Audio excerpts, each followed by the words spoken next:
Rana, merci de nous rejoindre sur TNTV pour votre journal. Tout de suite, les titres que nous développerons ce soir. Le grand nettoyage du littoral à Punaouia. Face à l'incivisme récurrent, les bénévoles ramassent des tonnes de déchets pour sauver nos côtes. Mais au-delà de ces actions, quel avenir pour nos espaces maritimes? Élément de réponse avec notre invitée, Terena Argus-Chartiez, chef de projet de l'aire marine protégée Teinui Atea, à l'occasion du festival dédié à notre grand océan. Nous irons ensuite à Hitia pour l'inspection annuelle des mouillages du dépôt gazier Manaito. Une mission à haut risque pour la société Submarine Service. Immersion sous la surface à découvrir dans ce journal.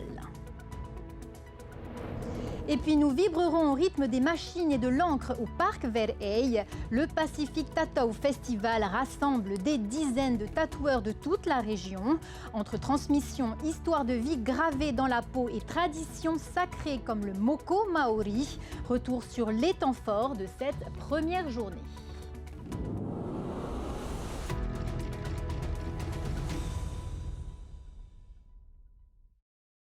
À la une ce soir, la mobilisation pour nos lagons. À l'approche de la Journée mondiale des océans ce lundi, bénévoles et habitants ont uni leurs forces à Punaouia ce samedi. Des opérations de nettoyage sur terre et sous l'eau du PK18 à la pointe des pêcheurs pour préserver nos récifs. Jessica Doucet et Thomas Chabrol. Les gangs sont enfilés, ces volontaires, adultes et enfants s'activent dès les premières heures de la matinée. Réunis autour de l'association Tamarine au Nuuroa, ces bénévoles ont une mission, nettoyer le bord de mer et des routes dans le secteur de la pointe des pêcheurs. On le fait chaque année, hein. Peu importe si c'est sale ou quoi, on le fait et on le fera encore demain. Hein. Ils devraient plutôt ouvrir les yeux, là, les institutions, et puis nous aider plus par rapport à nos actions environnementales très importantes. Hein. À la veille de la Journée mondiale des océans, ces bénévoles veulent agir pour leur cadre de vie. L'objectif est double, améliorer la qualité du littoral, mais aussi limiter l'impact sur les écosystèmes marins. C'est important parce que quand on emmène les gens nager en snorkeling devant la pointe des pêcheurs, où c'est un lieu hyper connu pour ça, pour les tortues, pour les dauphins. Et souvent, malheureusement, au fond de l'eau, on voit les déchets, on voit plein de choses qui descendent soit de la rivière de la Punaru ou en règle générale des choses jetées. Et c'est bien si on peut éviter d'avoir tout ça et puis d'essayer au maximum d'éviter ça, quoi. Quelques kilomètres plus loin, sur la plage du PK18, c'est la chasse aux algues Turbinaria ornata qui s'organise sous la surface. L'espèce invasive affecte la santé des coraux, déjà fragilisés par le réchauffement des eaux et les pressions humaines. Si les algues font naturellement partie de l'écosystème marin, leur accumulation excessive est problématique. Les algues sur les coraux, si elles sont trop nombreuses, elles vont leur cacher la lumière en fait. Et comme les coraux, ce sont des animaux qui vivent en symbiose avec d'autres micro-algues, ils ont un besoin mais vraiment, vraiment vital de lumière. Si on leur cache la lumière, petit à petit, ils vont finalement mourir de faim parce qu'ils n'auront plus assez de nutriments. Au Fénois, une autre réalité inquiète ses parents et ses jeunes bénévoles, l'incivisme récurrent. Trop de déchets sont jetés sur les bords de plage, dans les vallées ou au pied des arbres. Bon, comme toutes les années, quand on fait le ramassage, on retrouve pratiquement la même chose, du plastique, un peu de ferraille, des boîtes en carton, de l'alu, voilà, c'est assez diversifié, quoi. Hein. C'est pas bien, il faut jeter à la poubelle. Il y en a plein partout de poubelles, donc ils peuvent jeter à la poubelle. Chaque action, même modeste, contribue à préserver un environnement fragile. Un déchet ramassé, c'est un déchet de moins dans la nature. C'est un geste citoyen qu'on doit avoir en permanence lorsqu'on se déplace, lorsqu'on va dans les vallées, lorsqu'on va en montagne, lorsqu'on prend notre bateau pour aller sur l'océan. Ce que l'on embarque avec nous comme produits de consommation, on les ramène ensuite à la maison et on les met dans un sac poubelle trié pour que ça soit ensuite compacté et ensuite éventuellement valorisé pour certains de nos déchets. Ces actions rappellent aussi que la situation est critique à l'échelle du monde. Le dérèglement climatique a un impact sur les écosystèmes. Pour ce militant écologiste, protéger les océans, c'est protéger les générations futures. Il participe à plusieurs conférences tout au long de ce week-end pour sensibiliser le public. On porte de notre héritage l'océan Pacifique qui est vraiment un bien commun pour toute l'humanité. Si l'océan Pacifique tombe, tout le reste va tomber parce que c'est une bonne partie de l'océan qui régule le climat, qui régule toute la chaîne alimentaire. Donc vraiment, on a besoin d'en prendre soin. À Punaouia, un volume conséquent de déchets a été retiré ce matin du littoral. Un effort collectif qui rappelle que la protection des océans commence souvent au plus près de chez soi. Et pour aller plus loin sur ces enjeux de préservation de notre espace maritime, nous recevons ce soir sur ce plateau Terena Argouze-Chartiez. Yaurana, vous êtes chef de projet espace naturel protégé en charge de la coordination de Teinui ATA. Bonsoir. Alors en juin 2025, la délégation polynésienne portait la voix du Fénois à Nice pour l'UNOC, la conférence des Nations Unies sur l'océan, avant la création officielle de cette aire marine protégée. 12 mois plus tard, le gouvernement organise le festival Teinui Atea pour présenter les actions menées. Qu'est-ce qui a concrètement changé ou avancé dans nos eaux depuis les promesses faites il y a un an à l'international ? Alors effectivement, en juin 2025, lors de la conférence des Nations Unies, le président avait annoncé le renforcement réglementaire de Teinui Atea, mais aussi la création de nouvelles zones protégées. Ce qui a changé depuis, c'est que ça s'est concrétisé, en fait, clairement, à la fois dans les textes, puisqu'il y a des arrêtés en Conseil des ministres qui ont été adoptés, mais également sur le terrain, puisqu'on a fait près de 8 missions de concertation quand même dans les archipels, notamment au Gambier et à la société. Alors justement, il y a donc 4 aires marines protégées, mais elles n'avancent pas au même rythme. Pour la société et les Gambiers, les plans de gestion sont déjà prêts. Pourquoi est-ce que ça a été si simple et rapide là-bas ? Alors, si simple, je ne dirais pas que c'était plus simple, mais c'est vrai que les archipels des Marquises et des Australes, c'est vrai, portent des projets de protection de leur océan depuis plusieurs années, depuis une dizaine d'années. Mais en fait, ces archipels font face à des enjeux un peu spécifiques par rapport à la filière de pêche hauturière. C'est-à-dire qu'il y a des espèces qu'on ne trouve qu'aux Marquises et aux Australes. Là, on parle bien des Marquises, voilà. De l'aire marine. Mais effectivement, au Gambier et à la société, c'était des nouvelles zones où il n'y avait pas forcément eu de demande de la part des communautés locales. Donc ça a été finalement un travail pour les faire adhérer au projet. Et finalement, ils ont tout de suite adhéré, ce qui a permis d'avancer concrètement et assez rapidement. Alors, vous parliez des Marquises, il y a les Marquises et les Australes aussi, où vous discutiez depuis un an pour tenter de trouver un compromis avec les maires et les tonniers. Où est-ce que ça bloque encore aujourd'hui ? Est-ce que la protection finalement fait peur aux pêcheurs ? Alors, on l'a d'ailleurs vu récemment dans le documentaire d'André Vory qui est passé sur vos antennes. C'est que les pêcheurs hauturiers ils partagent le même objectif, qui est de la protection. C'est juste le rythme en fait de protection qu'ils remettent en question. Et effectivement, pour les Marquises et les Australes, il a fallu prendre plus de temps pour dialoguer, échanger, pour arriver à définir un zonage définitif, on va dire, pour ces 2 archipels. Alors, Terena, ce festival veut servir de tremplin pour faire des nouvelles annonces importantes concernant les aires marines des Australes et des Marquises. Alors, sans trahir le secret avant l'heure, à quoi doivent s'attendre les populations de ces archipels ? Quelle est finalement la nature de ces annonces ? Alors, effectivement, je ne vais pas pouvoir révéler quoi que ce soit sur le plateau. Je laisse la primeur à notre président qui sera là demain pour faire ces annonces. Mais, il y a bien des tendances. Oui, il y a des tendances. Et en tout cas, ce qu'on peut dire, que c'est vraiment un équilibre qu'on a cherché à conserver entre les enjeux de protection et les enjeux de développement économique. Et finalement, ce qui va être annoncé, je pense, répond à ces 2 enjeux. Alors, le festival a lancé les défis pour l'océan, un appel à projet coordonné par la FAP. C'est demain après-midi que seront dévoilés les lauréats qui seront financés. Qu'attendez-vous de ces projets citoyens pour faire vivre Teinui Atea sur le terrain ?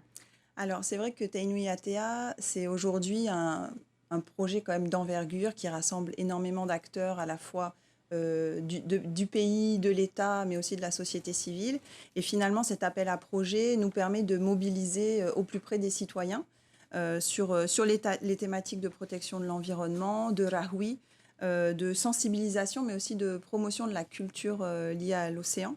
Donc pour cet appel à projet qui est la 9e édition, on a une enveloppe de 12 millions qui a été attribuée à 16 lauréats. Mais ce qui est à noter, c'est qu'on a eu énormément de projets. 45 projets ont été reçus, ce qui montre bien la mobilisation finalement citoyenne et polynésienne sur l'ensemble des archipels, parce qu'on a eu des projets sur l'ensemble des archipels. Alors, vous parliez du Rahui. Demain après-midi, au parc Paof-Hey, vous remettez les prix de l'appel à projet Rahui. C'est une tradition ancestrale polynésienne. Comment l'administration moderne des aires marines protégées s'assure-t-elle de soutenir ces initiatives locales sans dénaturer ce rituel traditionnel de gestion de la mer ? Alors, eh bien, il y a plusieurs façons. C'est vrai que le Rahui, c'est surtout on va dire, c'est traditionnel. Mais au niveau des services du pays, on a des outils juridiques, en fait, pour donner vie à ces traditions. Et ce qu'il faut savoir, c'est qu'au niveau de nos aires marines protégées de Tainui-Atea, on s'est fortement inspiré du Rahui dans le sens où on mobilise fortement les communautés locales dans la gestion. Et dans la décision, donc ils formulent des avis, des recommandations, et justement, Tainui-Atea a cette ambition de rassembler tout le monde autour de la mer. Merci Terena pour toutes ces précisions. Merci beaucoup. On reste sous la surface de l'eau pour un métier de l'ombre, mais essentiel à la sécurité de nos installations portuaires. Direction Hitia, où des plongeurs professionnels ont mené l'inspection annuelle des structures sous-marines du gazier Manaito. Une intervention technique de haute précision signée Submarine Service. Voyez ces images de Tauhiti Tauniamusan. Avant chaque plongée, la préparation en amont est essentielle pour vérifier le matériel, la méthode et garantir la sécurité. L'objectif du jour, inspecter les mouillages du dépôt gazier Manaito. Aujourd'hui, on avait prévu une inspection annuelle qui allait descendre jusqu'à 40 mètres pour la visite des corps morts et des ancres des mouillages. Le seul problème, c'est qu'on a un problème de caisson au Taoné qui est en panne. Donc on ne va pas faire des plongées à 40, on va se limiter dans une zone sans saturation pour éviter le moindre problème. Pas de plongée profonde donc, mais une vérification minutieuse de chaque élément en surface et jusqu'aux zones autorisées. Donc on va inspecter chaque partie de la ligne de mouillage, on va intervenir sur les coffres en surface, on va faire du graissage et on va vérifier tous les éléments qui composent la ligne de mouillage, à savoir les manilles, le taux de corrosion des manilles, le taux de salissure, si les manilles sont bien sécurisées, bien serrées, si les émerillons tournent, si les cordes sont bien du bon diamètre, voilà. Sur place, les structures subissent la loi de la nature. Le corail colonise rapidement les installations, comme le constate l'équipe une fois au fond. Ils sont en assez bon état. Après, ce qu'on peut retrouver sur tous les éléments, c'est du corail, donc des algues et des petits coquillages. C'est normal ? C'est normal, hein, ça pousse bien. On voit la différence entre nos premières interventions ici et maintenant. Même il y a encore 3 mois, c'était un peu moins, il y avait un peu moins de présence de corail. Un métier passion et difficile qui, avec 4 ou 5 sociétés spécialisées, suffit aujourd'hui à couvrir les besoins du territoire. Un mot de justice avant de poursuivre. Le tireur qui a semé la panique hier au collège-lycée Pomaré a été interné en hôpital psychiatrique. Sa garde à vue reprendra lorsque son état le permettra. L'enquête se poursuit pour déterminer les circonstances exactes de son geste. Et en justice, toujours, l'homme qui avait porté un coup de poing fatal à son beau-frère en 2021 à Makemo a été condamné à 7 ans de prison. Retrouvez les détails de ces 2 affaires sur notre site tntvnews.pf. Du sport à présent, la 38e édition de la Te Aito se disputait aujourd'hui. Près de 900 rameurs, toutes catégories confondues, étaient sur la ligne de départ. Pour cette prestigieuse course de Va'a individuelle, les rameurs en open avaient un aller-retour de 22 km à parcourir entre Taoné et le Motu-Martin. Brice Punua Ta'ahitua remporte la Te Aito 2026. Il devance Charles Tenauri et Manutea Millon à l'arrivée. On reviendra plus longuement sur cette course demain soir dans le grand JT Sport. Autre célébration de notre identité, le Pacific Tatau Festival. Depuis mercredi, le parc Ver'ey à Punauia vibre au rythme des machines et des outils traditionnels. Des dizaines d'artistes de toute la région y partagent leur savoir-faire et des histoires gravées dans la peau. Retour sur cette première journée chargée en émotions avec Sophie Guébel et Jeanne Tinoroy. Le bourdonnement des machines résonne dans les allées du festival du tatouage. Sur place, des artistes venus de Polynésie mais aussi du Pacifique. Ici, chaque motif raconte une histoire. Ce tatoueur polynésien réalise une pièce chargée de symboles. C'est un motif en fait par rapport à sa demande. En fait, il a demandé un ballon de rugby par rapport à son meilleur ami. Il fait de la pirogue aussi en métropole, d'où il y a une rame aussi. Il voulait avoir ses enfants, sa femme, sa soeur, ses petits-neveux, puis un tiki gardien. En vacances en Polynésie, cet ancien militaire a tenu à marquer son retour sur le territoire. Après avoir vécu 2 années ici, il garde un souvenir très fort de cette période de sa vie, à tel point que l'émotion est palpable. J'ai vécu ici il y a 20 ans et je suis revenu pour les vacances. Et puis voilà. C'est beaucoup d'émotions pour vous ce tatouage? Ouais. C'est la famille, la rame, les amis. C'est garder la Polynésie. Pour d'autres visiteurs, le projet de tatouage est encore en réflexion. Comme ce jeune qui souhaite graver sur sa peau un souvenir de son Fénois avant de s'engager dans la marine. Avant de partir, je voulais me faire un tatouage, avoir une trace de mes racines ici en Polynésie. Le festival est aussi l'occasion de découvrir ou redécouvrir les traditions des peuples du Pacifique. Emma s'apprête à se faire tatouer un moko kawe, un tatouage maori sacré porté par les femmes sur le menton. Mais avant de le recevoir, certaines conditions doivent être remplies. Je lui ai expliqué si elle a un lignée jusqu'à Nouvelle-Zélande. Ouais. Et si tu n'as pas de lignée, on ne peut pas faire. C'est, comment on dit, tabou, interdit. Mes arrière-arrière-grands-parents sont nés à Raiatea. Et on m'a toujours dit que Raiatea a ce lien très proche avec Aotearoa. Et déjà là, je peux justement bénéficier de cette chance. Et aussi, ils vont faire une coutume. Il y aura une coutume, un rituel qui va se faire pendant le tatou. J'ai toujours rêvé de ça. Entre tradition, transmission et histoire de vie, le festival rappelle que le tatouage est bien plus qu'un simple ornement. Un festival qui se poursuit jusqu'à dimanche.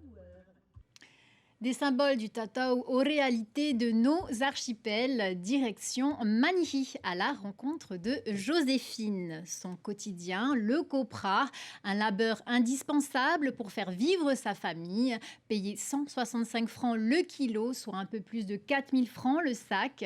C'est un portrait signé Punua Toti et Hinate Amari. Travailler la pulpe de coco, le copra, n'est pas réservé aux hommes. Joséphine en est la preuve, une femme pleine d'énergie. Chaque semaine, après la récolte des cocos, elle s'installe ici, sous le soleil, pour décortiquer la pulpe séchée. Un travail physique, répétitif mais essentiel. Pour cette maman de 3 enfants, le copra fait partie intégrante du quotidien. Une activité qui lui permet de subvenir aux besoins de sa famille. Tu vas d'abord ramasser, et après il faut faire tout ton tas. Après c'est toi qui vois, tu es ton propre patron après. C'est toi qui vois si tu veux variller maintenant ou après. Mais comme on dit, tout vient de la force des mains. C'est quand tu varilles, c'est tout un travail. Tu varilles, tu attiras, après tu attires papa. Il faut des jours pour que ça marre. Après le décortiquage de la pulpe, Joséphine veille sur ses cocos, ici, sur un séchoir improvisé qu'elle garde presque jalousement. Le séchage repose en grande partie sur le soleil. La chaleur permet de réduire l'humidité de la pulpe. Mais toutes les noix ne sèchent pas au même rythme.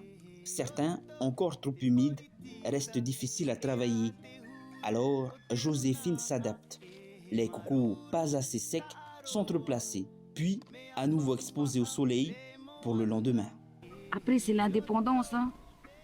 Donc, quand tu as un peu de soucis côté finance, tu es obligé de te débrouiller tout seul. Hein. Ça y a pour... Après la récolte des cocos, le décortiquage et le séchage, il faut du temps pour enfin obtenir son gagne-pain. Joséphine espère récolter 4 sacs de copra à 4125 francs le sac de 25 kilos.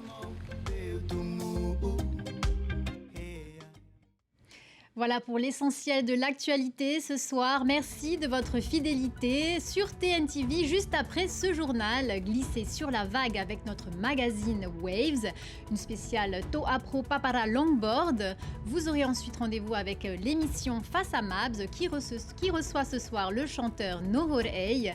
Enfin, place à la musique avec le concert événement de la tournée Star Academy. On se quitte en images avec le Taupitian Head 2026 et la prestation de l'école May Ori. Un événement, je vous le rappelle, à retrouver en live streaming payant sur notre site internet tntv.pf. Passez une excellente soirée sur notre antenne et à demain.